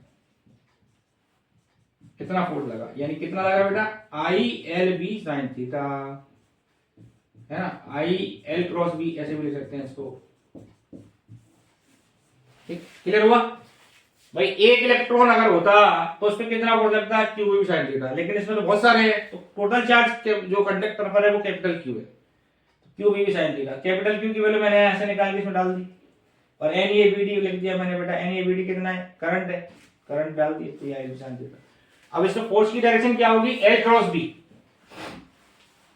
डायरेक्शन कैसे निकालेंगे? फिंगर को रखना है L की तरफ, उसको B की तरफ कल कर देना, तो फोर्स आ जाएगा L क्रॉस B। L की डायरेक्शन क्या होगी? जिधर करंट फ्लो होती है वही L की डायरेक्शन होती है, मैंने आपको स्टार्टिंग में बताया था, ठीक है। जैसे इस केस में अगर मैं पूछूं कि मुझे बताओ ये फोर्स किधर लगेगा, तो देखो बेटा ये हमारा L है, ये वाला L, और B ये है। तो फिंगर को रखना है, राइट हैंड की फिंगर को रखना है L क्रॉस B, तो फोर्स इधर लगा L क्रॉस B, इधर L cross B, L cross B, समझ गए ना? L क्रॉस B, ठीक है, बाहर की तरफ होगा, इधर हुआ। चलो बेटा अब हम बात करते हैं force between two parallel wires. तो बेटा अब हम करेंगे force between two parallel wires, ठीक है। अभी हमने क्या पढ़ा कि अगर कोई करंट के कैरिंग वायर को अगर हमने मैग्नेटिक फील्ड में रख दिया तो कितना फोर्स लगा बेटा? ILV sin theta. अब हम कर रहे हैं कि force between two parallel wires, दो वायर्स हैं और ये R डिस्टेंस पर रखे हुए हैं, 1 and 2। अब मुझे इनके बीच में कितना फोर्स लगेगा ये निकालना है, राइट। तो बेटा फॉर्मूला क्या लिखा हमने? फॉर्मूला भी लिखा IL क्रॉस B, ये लिखा ना, या ILV sin theta, ILV sin theta. तो जैसे मुझे 1 पर फोर्स निकालना है, फोर्स ऑन 1 ड्यू टू 2, इसका मतलब हुआ F12, तो यहां लिखा है I1LV2 sin थीटा। मतलब क्या हुआ बेटा? अगर मुझे 1 पर फोर्स निकालना है तो 1 पर, यानी फील्ड जो आएगा इस पर 2 से आएगा, क्योंकि खुद का फील्ड कभी भी किसी वायर को खुद से नहीं होता। तो पहले वाला जो वायर है वो दूसरे के फील्ड में रखा हुआ है, तो I1L मान लेते हैं, इसकी लंबाई L है ना, L V2 sin थीटा, ठीक है जी। थीटा कितना हो गया? थीटा किसके बीच में एंगल है बेटा? L और B के बीच में। तो देखो L आपकी किधर है? L ये है। अब फील्ड जो आएगा यहां पर वो 2 से आएगा, 2 से जो 1 पर फील्ड आएगा उसकी डायरेक्शन कैसे निकालेंगे? थप्पड़ रूल से। फिंगर को रखो, राइट हैंड की finger along 2, palm towards 1, thumb बाहर आ गया हमारा, ठीक है, थंब बाहर आ गया, यानी कि ये आया डॉट, और यानी 2 से जो 1 पर फील्ड आएगा वो डॉट यानी बाहर की तरफ आएगा, तो ये हो गया 90, थीटा हो गया 90। I1LV2 है ना, फोर्स ऑन 1 ड्यू टू 2। अब बेटा B2 यानी सेकंड से 1 पर जो फील्ड आएगा उसकी डायरेक्शन क्या होगी, F12 equal to I1L B2 mu not I2 upon 2 pi are. तो ये आ गया mu not I1 I2 L upon 2 pi R. यानी दूसरे वाले वायर से 1 पर जो फोर्स की वैल्यू है बेटा ये है mu not I1 I2 L by 2 pi R, और ये ही इतना ही फोर्स ये लगाया, यानी दूसरे ने 1 पर इतना लगाया तो 1 भी दूसरे पर इतना ही लगाएगा। अब हम निकाल लेते हैं डायरेक्शन। तो देखो बेटा पहले वाले वायर पर अगर फोर्स की डायरेक्शन निकालनी है, डायरेक्शन क्या तरीका निकालने का, L क्रॉस B। तो L आपका ये रहा और B है डॉट B बाहर की तरफ है, तो L cross B। Right hand की फिंगर को रखो L की तरफ, ये B तो ये इधर आ गया, थंब इधर आ गया, F12। इसी तरह अगर आपको 2 पर निकालना है फोर्स, तो 2 पर फील्ड आएगा, 2 पर फील्ड आएगा 1 की वजह से। फील्ड की डायरेक्शन कैसे निकालना है, फिंगर एलम करंट 5 2 2, थंब इधर हो गया, तो ये इधर आ गया। देखो इसमें करेंगे L क्रॉस B, इधर आ गया F2। ठीक है जी, दोनों में सेम डायरेक्शन में करंट फोर्स आ रहे हैं, यानी दोनों अपोजिट डायरेक्शन में फोर्स आ रहे हैं, दोनों अट्रैक्ट कर रहे हैं एक दूसरे को। यानी अगर दोनों में सेम डायरेक्शन में करंट फ्लो होती है तो दोनों एक दूसरे को अट्रैक्ट करेंगे। और मैग्नीट्यूड क्या आएगा बेटा, मैग्नीट्यूड ये आएगा mu not I1 I2 L by 2 pi R. Clear हो गया, समझ आया ना बच्चों। अब हम बात करते हैं मैग्नेटिक मोमेंट की। अगर हम किसी करंट कैरिंग वायर को, अभी तक वायर की बात नहीं कर रहे, हम लूप के बारे में बात कर रहे हैं, किसी भी करंट कैरिंग लूप ये है, तो ये एक मैग्नेट की तरह काम करता है। जैसे मैग्नेट के 2 पोल होते हैं बच्चों, इसी तरह से ये जो लूप है जिसमें आई करंट फ्लो हो रही है, तो उसका एक मैग्नेटिक मोमेंट होता है जिसको हम बोलते हैं NIA। ठीक है जी, आई क्या है, इसमें जो करंट फ्लो हो रही है, ए का मतलब एरिया। 2 कैसे हैं देखो, आप देखो जैसे ये लूप है बच्चों, तो अगर आप इस तरफ से देख रहे हो, जिधर से आपने वीडियो देख रहे हो उधर से देखोगे, तो फिंगर को आप कर्ल करोगे तो मैग्नेटिक फील्ड बाहर आएगा, मतलब ये नॉर्थ पोल बनेगा लगभग। ठीक है, लेकिन आप अगर इस तरफ से देखोगे तो करंट आपको क्लॉकवाइज दिखाई देगी। इधर से कैसे दिखाई दे रही, सामने से कैसे दिख रही है आप बताओ, एंटी क्लॉकवाइज। एंटी क्लॉकवाइज का मतलब होता है बेटा, एंटी क्लॉकवाइज का मतलब नॉर्थ पोल। और जब आप इसी चीज को इस तरफ से देखोगे तो आपको साउथ पोल दिखेगा, यानी क्लॉकवाइज करंट बनेगी। यानी जो लूप होता है वो इटसेल्फ इज ए मैग्नेट की तरह काम करता है, यानी आप इस तरफ से देखोगे तो नॉर्थ पोल, पीछे से देखोगे तो साउथ पोल। तो मैग्नेटिक मोमेंट होता है इसका लूप का, दैट इज NIA। N मतलब नंबर ऑफ टर्न्स, I मतलब करंट, A मतलब एरिया वेक्टर। एरिया वेक्टर की डायरेक्शन क्या होगी, एरिया के परपेंडिकुलर, ये आपको पता ही। ठीक है,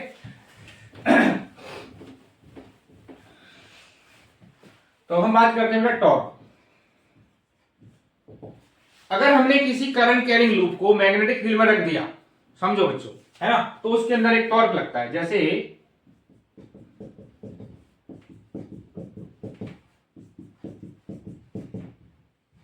ठीक है बच्चों, ये है, ये हमारा एक लूप है, समझो इसकी लंबाई L है और इसमें क्लॉकवाइज सेंस में करंट फ्लो हो रही है ABCD। ठीक है बच्चों, तो अब अभी आपने देखा कि अगर मुझे किसी करंट कैरिंग वायर पर फोर्स निकालना है तो उसका फॉर्मूला क्या लिखा, ILB sin थीटा। देखा ना अभी, अगर सीधा 90 डिग्री होगा तो फोर्स हो जाएगा ILB। अब हम ये देखें कि कोई हमने लूप लिया, ठीक है, उसको मैग्नेटिक फील्ड में रख दिया बच्चों, तो अब इसमें 4 ब्रांचेज है, मतलब 4 इसकी वायर की तरह काम कर सकते हैं, AB BC CD और D, और इसको मैग्नेटिक फील्ड में रख दिया। मैग्नेटिक फील्ड क्रॉस है, तो अगर आपसे पूछा जाए कि भाई बताओ AB वाले वायर पर कितनी होगी फोर्स की डायरेक्शन, इधर होगी ILB। L cross B, L यूं है, क्रॉस B ILB, है ना। इस पर देखा जाएगा तो इस पर नीचे ILB। यहां पर देखा जाएगा बेटा IL, इसको B ले लेते हैं तो ये B हो गया, IBB, और ये भी IBB। यहां तो समझ आ गया। यानी अगर हम किसी भी करंट कैरिंग लूप को मैग्नेटिक फील्ड में रख देते हैं, यूनिफॉर्म मैग्नेटिक फील्ड में, तो नेट फोर्स आ गया 0। ठीक है जी। अब मान लेते हैं इस लूप को हमने थोड़ा सा घुमा दिया, ऐसे ये समझो, पहले ये लूप रखा था, एक इधर एक इधर एक इधर एक इधर, है ना, नेट फोर्स चारों कैंसिल हो गए। अब आपने क्या करा, इसको थोड़ा सा ऐसे घुमा दिया, है ना, हल्का सा ऐसे घुमा दिया बच्चों। मतलब पहले आपका ये था, अब आपने इसको ऐसे घुमा दिया, ठीक है। मैग्नेटिक फील्ड कभी भी वही है, समझ रहे हो। देखो ये है, ये आपका मैग्नेटिक फील्ड, ये सॉरी ये लूप है आपका, इसमें करंट ऐसे फ्लो हो रही है और मैग्नेटिक फील्ड मेरा यूं है। तो पहले एक इधर एक इधर एक इधर इधर, चारों फोर्सेस कैंसिल हो गए। अब आपने इसको थोड़ा सा ऐसे घुमा दिया, ऐसे लिटिल, ठीक है, ठीक। अच्छा एक बात मुझे बताओ कि जो मैग्नेटिक मोमेंट की डायरेक्शन होती है वो क्या होती है? मैग्नेटिक मोमेंट का फॉर्मूला क्या लिखा आपने, बताओ, NIA। मैग्नेटिक मोमेंट की डायरेक्शन होती है बेटा एरिया के अलाउंस, जिधर एरिया वेक्टर होता है उसी की डायरेक्शन मैग्नेटिक मोमेंट की होती है। और एरिया वेक्टर क्या होता है? एरिया से अवे। तो जैसे ये लूप है इसके अंदर, इसमें एरिया वेक्टर की डायरेक्शन क्या होगी बताओ? करंट आपकी ऐसे फ्लो हो रही है तो एरिया वेक्टर ये हो, देखो करंट यूं फ्लो हो रही है ना बच्चों, करंट यूं है तो एरिया वेक्टर यूं होगा। करंट आपकी यूं फ्लो हो रही है तो एरिया वेक्टर ऐसे, ठीक है। अब आपने क्या करा, मतलब लूप आपका ऐसे था, एरिया वेक्टर ऐसे, अब इसको थोड़ा सा ऐसे घुमा दिया, ऐसे लिट, ठीक है, दिखाई दे रहा है बच्चों? ये देखो, अब इसको आपने ऐसे घुमाया तो पहले एरिया वेक्टर आपका यूं था नीचे की तरफ, है ना। अब इसको ऐसे घुमाओगे तो ये भी ऐसे घूमेगा, यहां तक थीटा घुमाया आपने, थीटा, ठीक है, थीटा घुमाया। अब क्या होगा, अब अगर मुझे इसको फोर्स निकालना है तो अब क्या होगा बताओ? ABCD, ठीक है बच्चों, ABCD। तो अब क्या होगा देखो, अभी ये दोनों फोर्सेस तो अभी भी एज इट इज रहेंगे इस पर, ये दोनों एज इट इज रहेंगे, है ना। तो ये दोनों तो कैंसिल हो जाएंगे और ये दोनों फोर्सेस जो होंगे बेटा इस बार इस पर लगेगा ILB और इस पर ILB।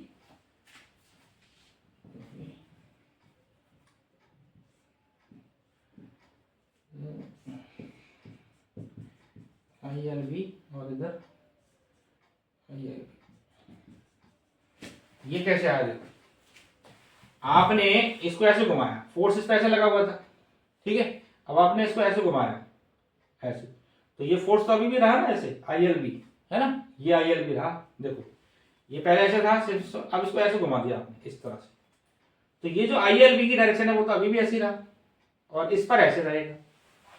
तो ये ILB और ये ILB, और ये डिस्टेंस कितनी है हमारे पास बेटा? ये है हमारे पास B। ये समझ में आई बात? समझ में आई बच्चों? ठीक है। तो अब मुझे बताना है कि इस पर कितना फोर्स लगेगा, कितना टॉर्क लगेगा।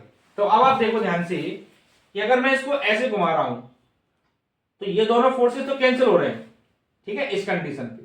लेकिन एक इधर और एक ये इधर, इस बार ये दोनों फोर्सेस जो है ना एक्सियली नहीं है, मतलब कॉन्सेंट्रिक। अभी देखो इस कंडीशन में तो क्या है, ये इधर है ये इधर है, दोनों ये दोनों कैंसिल हो गए, ये दोनों कैंसिल हो गए। लेकिन अब आपने जब इसको ऐसे घुमाया तो ये दोनों फोर्सेस अभी भी इक्वल एंड अपोजिट तो हैं, बट एक लाइन में नहीं है, अलोंग वन लाइन नहीं है, तो ये कैंसिल नहीं होंगी। आप इसको ऐसे घुमा दोगे तो ये एक इधर एक इधर, तो ये दोबारा क्या होगा, इसको इधर खींच लाएगा, दोबारा ऐसे आ जाएगा। यानी घुमाया तो आपने ऐसे था लेकिन दोबारा वापसी ऐसे आ जाएगा, यानी टॉर्क बनेगा। तो टॉर्क कितना बनेगा देखो दोबारा से समझते हैं। ये हमारी क्या है, समझो ये पहली साइड का हमारा, इसका नाम क्या लिखा, ABC, BC है ना, ये BC हमारी एक ब्रांच है। अब हमने इसको ऐसे घुमाया, ठीक है, थीटा एंगल BC, समझ गए ना बच्चों, ये BC।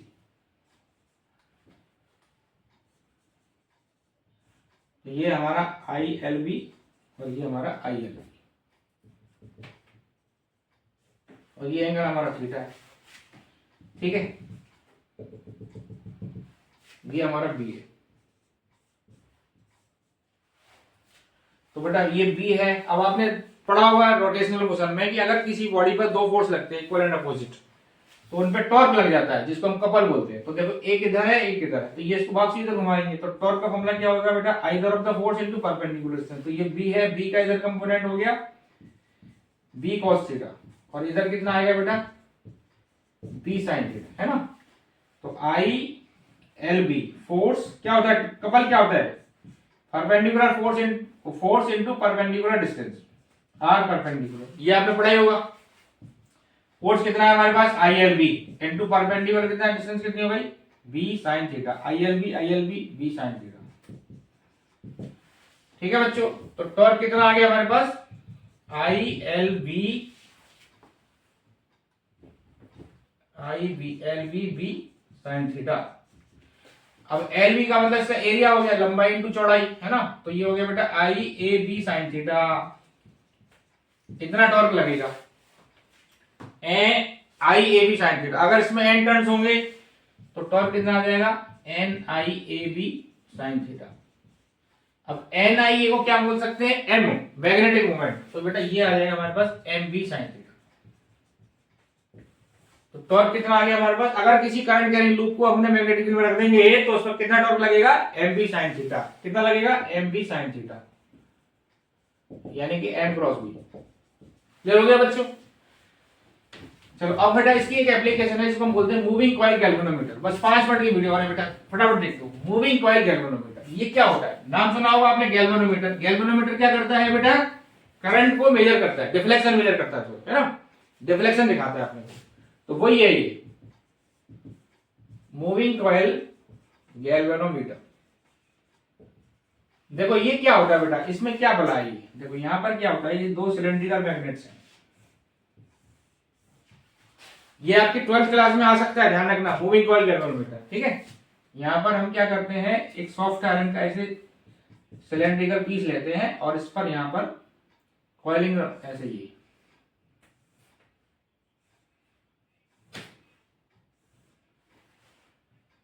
ठीक है, यहां इस तरह से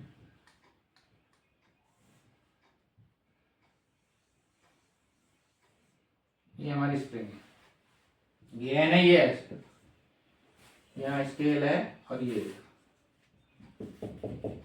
ठीक है, तो ये स्प्रिंग, ठीक है, मतलब हमने इसको ऊपर से देख रहे हैं, ऊपर से, ये डायरेक्ट एलिवेशन नहीं है, ऊपर से हमने देखा हुआ है। इसमें 2 मैग्नेट्स होती हैं, यहाँ पर एक स्प्रिंग लगी होती है और ये हमारा फील्ड है इस तरह से,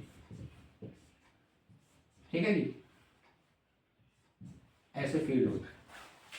तो जैसे ही हम इसमें करंट फ्लो कराते हैं बच्चों, तो इसमें एक टॉर्क बनेगा कितना, N I A B sine theta, ठीक है, N I A B sine theta, N I A B sine theta. तो हम ये चाहते हैं कि ज्यादा से ज्यादा घूमे, थीटा की मतलब ये ज्यादा घूमे, कॉइल ज्यादा घूमे। तो कॉइल ज्यादा कब घूमेगी, जब ये टॉर्क मैक्सिमम होगा। मैक्सिमम टॉर्क कब होगा, जब थीटा 90 डिग्री होगा। तो थीटा 90 जब होगा तो टॉर्क हो जाएगा बेटा एन आई ए बी, ये मैक्सिमम टॉर्क होगा इसके अंदर। मैक्सिमम टॉर्क कब होगा, जब थीटा 90 होगा। थीटा 90 का मतलब है जब इसका प्लेन, यानी जो कॉइल है ना, ये कॉइल का जो प्लेन है और मैग्नेटिक फील्ड दोनों पैरेलल हो, है ना। कॉइल अगर मैग्नेटिक फील्ड के, कॉइल का प्लेन अगर मैग्नेटिक फील्ड के पैरेलल होगा या एरिया वेक्टर उसका परपेंडिकुलर हो जाएगा, तो टॉर्क हो जाएगा हमारे को मैक्सिमम। तो इसके करस्पॉन्डिंग जो फील्ड बनता है उसको हम बोलते हैं रेडियल फील्ड, ठीक है। ये क्वेश्चन आता है 12th में, व्हाट इज रेडियल फील्ड। तो बेटा रेडियल फील्ड क्या होता है, जब मैग्नेटिक फील्ड और प्लेन ऑफ द कॉइल दोनों पैरेलल हो, या जब एरिया वेक्टर इसका मैग्नेटिक फील्ड की क्या हो, परपेंडिकुलर हो, है ना, तो रेडियल फील्ड आएगा। अब ये कॉइल घूमेगी तो क्या होगा, इसमें हमने स्प्रिंग लगा रखी है, यहाँ पर स्प्रिंग है, ये स्प्रिंग क्या करती है, इसका अपोज करती है। तो स्प्रिंग इसके अंदर एक रिस्टोरिंग टॉर्क देती है, रिस्टोरिंग टॉर्क, ठीक है बच्चों, रिस्टोरिंग टॉर्क। इसको हम लिखते हैं समझो के फाई, ठीक है जी। तो जब ये ऐसे घुमाया, समझो कॉइल ऐसे घूमी और उसने, स्प्रिंग ने उसको एंटी रिस्टोरिंग टॉर्क दिया, मतलब उसको अपोज किया। तो जब दोनों बैलेंस हो जाएंगे तो बेटा इसको हम लिखेंगे N I A B equal to K phi, ठीक है जी, K phi, N I A B equal to K phi. K क्या चीज है इसके अंदर बेटा, के का मतलब है जिसको हम बोलते हैं टॉर्जनल कांस्टेंट। जैसे आपने देखा ना फोर्स कांस्टेंट, के का मतलब क्या है, टॉर्जनल कांस्टेंट, और फाई का मतलब डिफ्लेक्शन है इसके अंदर, जो नीडल घूम रही है ना। तो बेटा ये आ गया हमारे पास फाई या आई इक्वल टू, ये मान सकते हैं हम, I equal to K upon N A B into phi. ये आई इक्वल टू क्या आ गया हमारे पास, K upon N A B into phi, ठीक है जी। तो अब आप ध्यान से देखो, इसमें के कांस्टेंट है, एन कांस्टेंट, ए कांस्टेंट, तो आई प्रोपोर्शनल टू फाई, मतलब जितना इसके डिफ्लेक्शन आएगा उतना हम मतलब मेजर कर सकते हैं।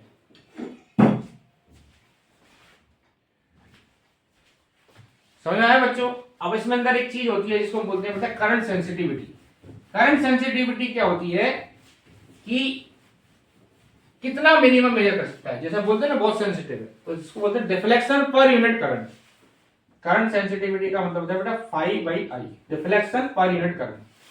तो फाई का फॉर्मूला कितना आ रहा है हमारे पास, यहां से देखो, फाई का मतलब क्या है, N I A B upon के,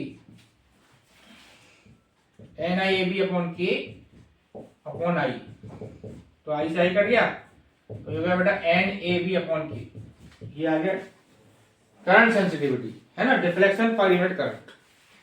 इसी तरह वोल्टेज सेंसिटिविटी होती है, इसको बोलते हैं डिफ्लेक्शन पर यूनिट वोल्टेज, है ना, डिफ्लेक्शन पर यूनिट वोल्टेज, यानी फाई अपॉन आई आर।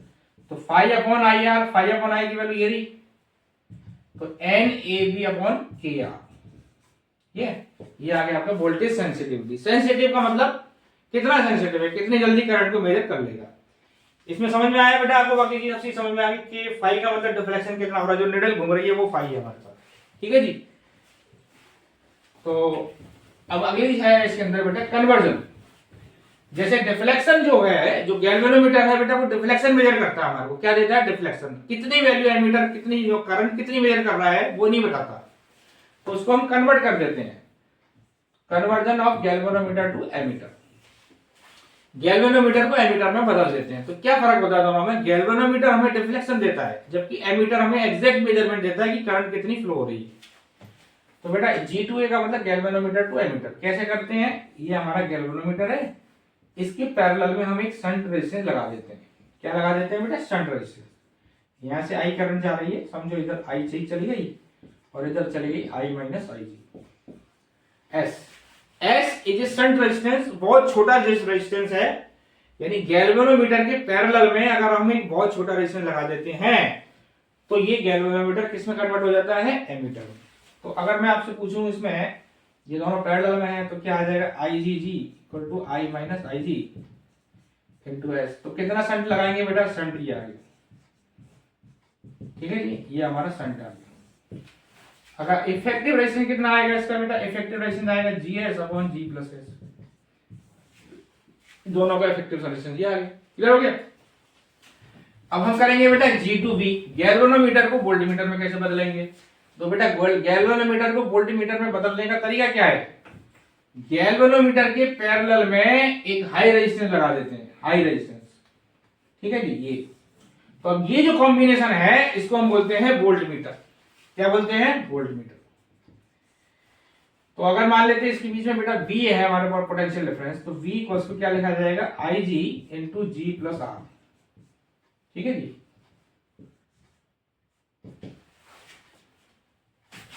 तो कितना लगाएंगे, V upon I G minus G equal to R, ठीक है, इतना हमें रेजिस्टेंस लगाना पड़ेगा। यानी गैल्वेनोमीटर को अगर आपने एमीटर बदलना है तब तो बेटा पैरेलल में लगाना है शंट रेजिस्टेंस, शंट का मतलब बहुत छोटा रेजिस्टेंस, समझ गए ना। और अगर वोल्टमीटर में बदलना है तो गैल्वेनोमीटर को क्या करेंगे हम, गैल्वेनोमीटर के सीरीज में हाई रेजिस्टेंस लगाया जाएगा, ये आर जो है वो बहुत हैवी रेजिस्टेंस होता है, तो ये वोल्टमीटर में कन्वर्ट हो जाता है। क्योंकि आइडियली हम ये मानते हैं कि जो है एमीटर का रेजिस्टेंस 0 है और वोल्टमीटर का इनफाइनाइट, तो इनफाइनाइट होना चाहिए, तो इनफाइनाइट तो कर नहीं सकते, इसलिए ज्यादा से ज्यादा लगाने की कोशिश करते हैं, ठीक है बेटा। तो बेटा आज मैंने ये पूरी थ्योरी कंप्लीट कर दी आपको, होपफुली आपको पसंद आया हो।